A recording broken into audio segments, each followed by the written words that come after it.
All right, let's finish it up. Last chapter. Here we go. Chapter 18, The Black Pearl. All right, and I think I'm all ready to go. So we should be able to share this easily so you can follow along with me.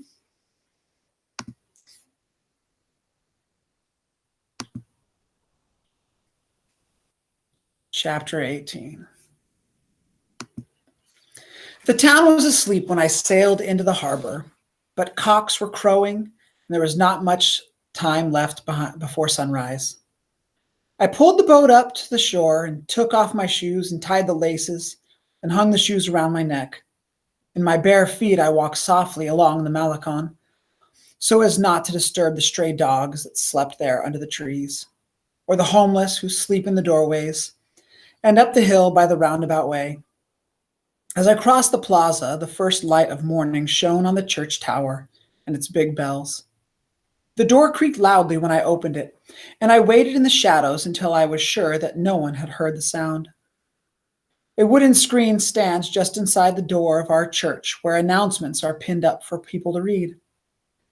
In the center of the screen was a large sign, larger than any of the others, which offered 1,000 pesos for the arrest of the thief who had stolen the Madonna's pearl. I took the sign down and put it in my pocket. The church was deserted, and only a few candles burned at the altar. I walked down the aisle to the niche that was shaped like a shell, where the Madonna of the Sea stood dressed in her white gown and her white hair bound in a garland of flowers. The sweet smile was still on her face, and her hand was held out to all sinners, whoever they were, even to me. In her hand, I placed the great black pearl. This now is a gift of adoration, I said, a gift of love. I said then a prayer for the soul of the Sevillano and one for my own. I also said a prayer for the Monte Diablo, the creature of beauty and of evil, whom only two have seen with their eyes, though there are many who say they have, and whom everyone in this life at some time comes to know. After my prayers, I went quickly up the aisle. As I came back to the door, I stopped and turned back. Here's a picture of the church and the town. Some of the people. And climbed the long flight of steps that leads to the belfry and its 3 bronze bells. The town lay below me. Women and sleepy children were on their way to the fountain with empty jars on their heads. The first blue smoke was rising from the chimneys everywhere. And across the plaza, I could see one of the Indian girls sweeping the cobblestones in front of our big gate. It was Luz, whose husband had been drowned with the fleet at Punta Maldonado. Besides me hung the big bells. I pulled hard on the rope and set them to swinging. It was yet an hour before the first service, so as the bells boomed out, people came running from the houses to learn the reason for the alarm. I untied my shoes and put them on, and gave the rope another hard pull.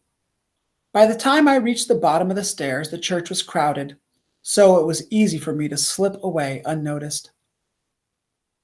Outside, the sun lay golden on the rooftops, and the big bells were still ringing over the town. They rang in my heart also, for this new day was the beginning day of manhood. It was not the day I became a partner in the house of Salazar, nor the day I found the pearl of heaven. It was this day. But as I walked homeward in the golden sun, and the sound of bells hung in the air, I tried to think of a story to tell my mother, for she would not believe what had happened, any more than I believed the story she had told me long ago. The end. All right, so let's go ahead and take a look here at some of our last thoughts, chapter 18. All right, shone is the irregular past tense of shine. So the sunlight shone, past tense. Regular verbs, walk, walked, we usually add ed. Irregular verbs, they just are all different, and you got to learn them, and they're just different. All right, in the center of the screen was a large sign which offered 1,000 pesos for the arrest of the thief who had stolen the pearl. Wanted, pearl thief. So there would have been some sort of reward sign like this. It might not have had a face on it. I don't know, but they were certainly looking for the pearl.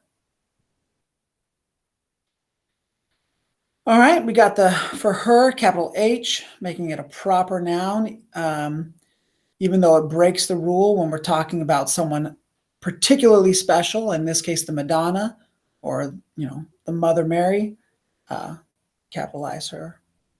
So, all right, it says here at the end, I also said a prayer for the Monte Diablo, that creature of beauty and of evil, whom only two have seen with their eyes, though there are many who say they have, and whom everyone in this life at some time comes to know. The very beginning of the story, Ramon tells us, he says, I'm going to tell you the story of how I fought the Monte Diablo and lived. There was two of us. Only one of us survived. So now we finish the story and we find out Ramon and Luis Gaspar, the Sevillano, they were both there.